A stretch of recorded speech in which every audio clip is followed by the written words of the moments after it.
Hey my loves, so I'm back with another video, and today we're working with DSoar here. This is a 20-inch frontal with three 26-inch bundles. Okay, and today we are working with some blonde hair, so I'm just going to jump straight into it before I give you guys the details. I stopped using shimmer lights because I find that it always gives me a patchy look, you know. So I was recommended to use the Cool Blonde? Yeah, Cool Blonde by the brand Ion, and I actually really like it. The only thing I don't like about it is it's really soapy. So as you can see, I'm going to keep adding more and more of the Cool Blonde toner, because I just want it to be really white. I really want the hair to be toned to a really white color, so the color could look more vibrant, more pretty. So I kept just adding and adding little bit by little bit. Of course I could have just added a whole lot, but I like to, you know, ease my way into it. And you know, although they get the job done, I just felt like it was so soapy. It took me so long to get the soap out, so just beware of that. But overall I will choose this one over shimmer lights, because I don't know, I just find it better to work with, and the consistency is a lot more thinner. So you know how shimmer lights is kind of a thick consistency, you gotta keep, you know, mixing it so it can probably dilute or whatever the case may be. I just find like this one is easy to I'm over here, I'm always bugging on these voiceovers, but y'all gonna see my little mistakes, okay? As y'all can see, this is the color that I achieved, and this is exactly what I wanted. And if you want to keep going and try to get it even more whiter, you can. You just have to sit it in the water a little bit longer, but this was pretty good for me, so this is what I decided to let it form as. Now I'm going to show you guys a side-by-side of what the hair looks like tone, and how the bundles look like the original 613 color that it came in the pack. And I hate that yellowy Barbie doll yellow looking color on 613 hair. So I always tone my blonde hair, always. You would never catch me leaving it just yellow like that. I don't like it, so I will always tone it to try to make it a little bit more white. But overall, I just feel like I've been doing a lot of 1B hair tutorials, and I wanted to switch it up for y'all. So I felt like if I'm going to switch it up, I might as well go all in. So I decided to do this lime green color. I'm kind of late to the trend, but I don't care. I still wanted to do it anyway. So I'm going to be using a Kiss color. I believe it was lime green, the color. I'm not sure. I'm pretty sure I showed it to you guys. But yeah, so I'm just going to be using the Kiss color. And I actually really like the Kiss color. First of all, it smells amazing. It smells so good. It won't have your hair smelling like chemicals. It smells amazing. It smells so good. So I think I'm gonna probably start using Kiss colors more than Adore colors, because I just feel like even though they do kind of serve the same purpose, I just kind of like Kiss colors more, and I feel like you get a little bit more for your price. They're about $4.99 at the hair store, so I feel like a little bit more product comes in the Kiss colors, so that's good for me. So with this part right here, I'm just gonna basically be dipping and dabbling and trying to get the color to my liking. You can do a pastel yellow, like kind of a really, like, I don't know how to explain it, but you can do a pastel green, or you can do a really pigmented neon green. I'm kind of falling in the middle somewhere, because I didn't want it too green, but I didn't want it too pastel, if that makes any sense. So I made sure I paid a lot of attention. Oh, another thing is too, always remember to monitor your hair when it's toning, and specifically I mean your frontal. The mistake that I made was just leaving my frontal in the water to tone, and I'm not constantly dipping and, you know, dipping it in, dipping it out. And what happened was it got a little bit patchy still, because I let it sit in a certain position. So, you know, some hair got touched and some didn't. So that kind of annoyed me a little bit, but that's very important that you monitor your frontal, because if you're skilled, or well, not skilled, but if you're educated on how to, you know, tone your frontal and everything like that, you know that the roots always get the lightest. For whatever reason, I'm not sure, but the roots always get the lightest, and it pisses me off every time. So until I figure out how to work that, just be careful and make sure you monitor your frontal if you're going to do the watercolor method, okay? So other than that, I think I gave you guys a pretty good overview. So now that I'm done yapping for the first 5 minutes, okay, I know y'all tired of my voice, I'm gonna just let y'all enjoy the rest of the video, and I'm gonna see y'all at the end.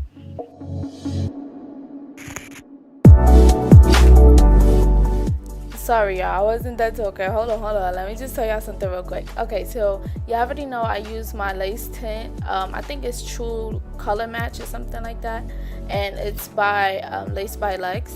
And I love this lace tint. Like, I love this lace tint. Here's the thing though, I feel like when you're working with blonde hair, right, I don't think you should use lace tint like a liquid substance, because it's gonna go straight through the hair. As you can see, my roots are a little greenish brown, if that makes sense. So it seeped into the hair, and it did annoy me a little bit, although it still blended pretty well. I feel like being that it seeped through the lace, what if it was blonde or something and I wanted it, completely white and no roots, it would have looked a little funny. So just beware that. I would prefer to use concealer for my next time, like, the RK by Kiss concealer that I use. I would recommend to use that on blonde hair instead of lace tint.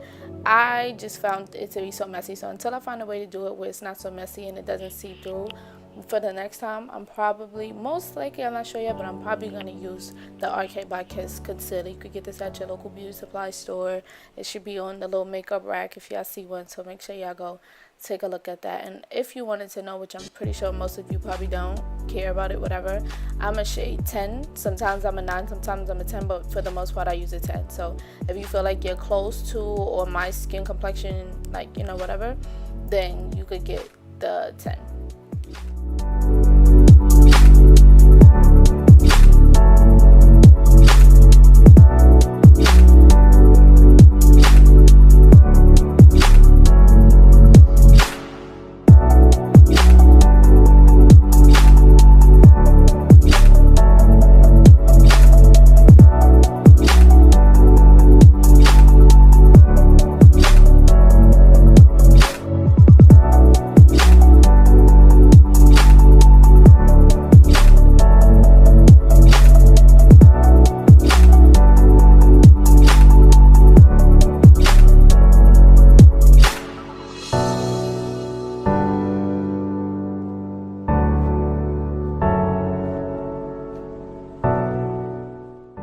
Onto the crimping. I was sent a crimper by this company, and I like the crimper, but it doesn't get as hot as I want it to be. Now here's the thing, you don't want to fry your hair, which is okay, but I felt like I just needed a little bit more heat. As you can see, you can still achieve this look and with this type of crimper, but I don't know, I just felt like it wasn't getting hot enough for me. I don't know if it was a mind thing for me. I'm so used to seeing steam or whatever the case may be, but I decided to switch over and use my other crimper, which is the Ion triple barrel crimper. I'm not sure if I said that right, but hopefully I did. Yeah, so this did get the job done a little bit, but I just prefer to use the Ion crimper instead.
crimper that I was telling you guys about, the ion. And what I like about this is the little, well, not count down, but count up. So you can see when it's loading. You don't have to wait for like a whole minute or two just for it to warm up. You can actually see when it's getting gradually hotter and hotter and hotter. And I really like that. I paid about $60 for this. I'm not sure, I have to double check, but I'm pretty sure I paid like $60 for this. And y'all, it's 100% worth it. I love it. It's very durable. You know, it feels very, you know, it has, the quality is just amazing. Like, it doesn't feel like my other crimper. Like, I'm not gonna lie, the other crimper feels a little cheap, I'm not gonna lie, but this one is like real heavy duty. Like, the barrels are, I think it's titanium, I'm not sure. Yeah, titanium. So I really love this crimper. So this is probably going to be the only crimper I use, to be honest, unless it stops working. Hopefully not, though.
Alright, y'all, so I'm about to take this off. I had to tie it down for a second because I don't want my hair to look, you know, too big or whatever.